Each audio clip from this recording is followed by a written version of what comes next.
Pobre diablo.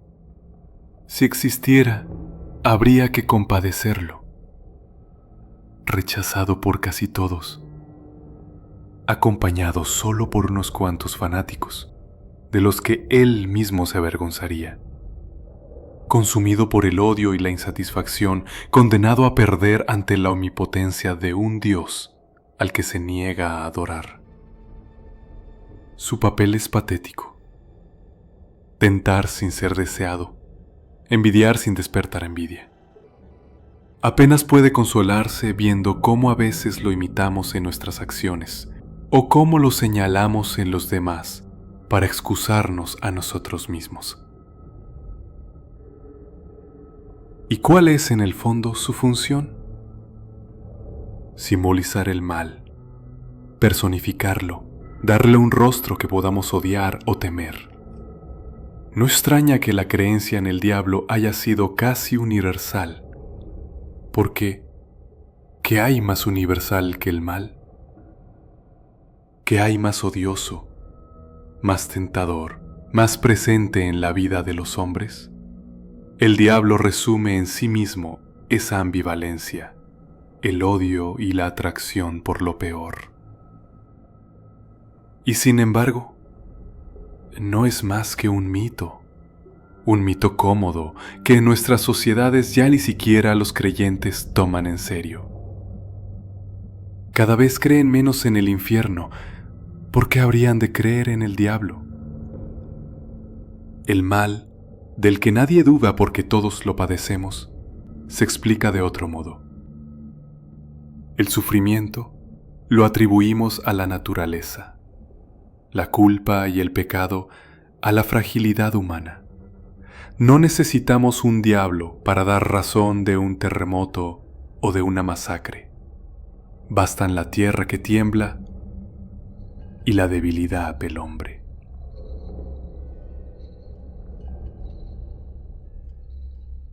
Dejemos a la naturaleza a un lado, demasiado ciega para no ser inocente. El verdadero problema es el mal moral, el que solo existe por y para nosotros. La banalidad del mal no es sino su humanidad. No somos diabólicos, como aclaraba Kant, sino simplemente malos.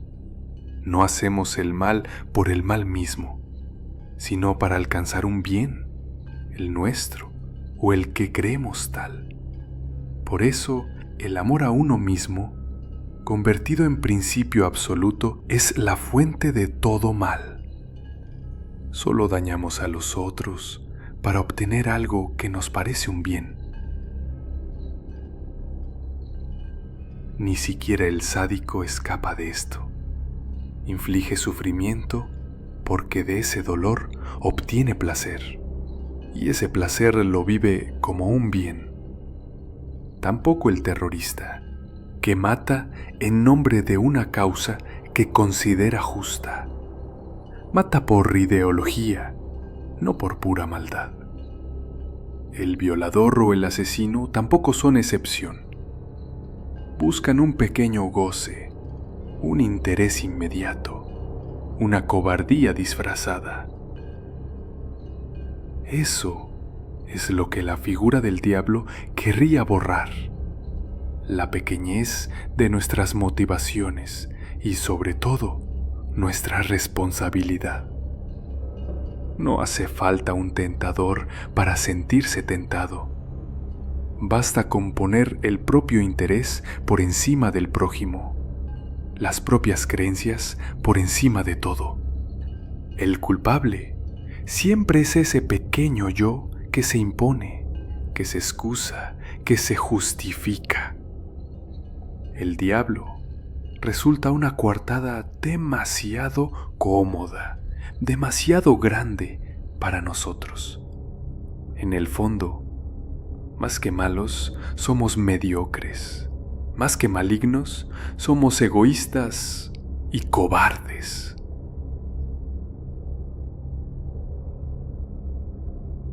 Jesús nos dice: ama a tu prójimo como a ti mismo. Yo, personalmente, me prefiero a mí mismo. Y en el fondo eso nos ocurre a todos.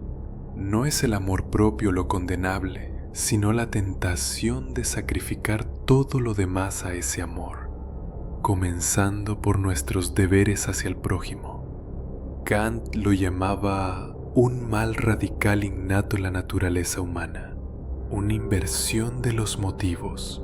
Tendemos a obrar bien solo cuando no contradice la búsqueda de nuestra felicidad.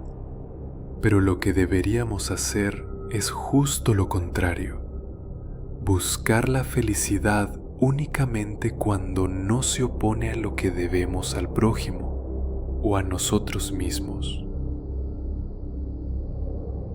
La raíz del mal es el egoísmo. El diablo no hace falta, con el ego basta. Baudelaire afirmaba que la más bella artimaña del diablo es convencernos de que no existe. Yo diría lo contrario. La más triste artimaña humana es convencernos de que sí existe un diablo exterior, un ente que de vez en cuando nos tienta y nos arrastra. Pero no. La tentación, la seducción, la trampa, todo está en nosotros, no fuera.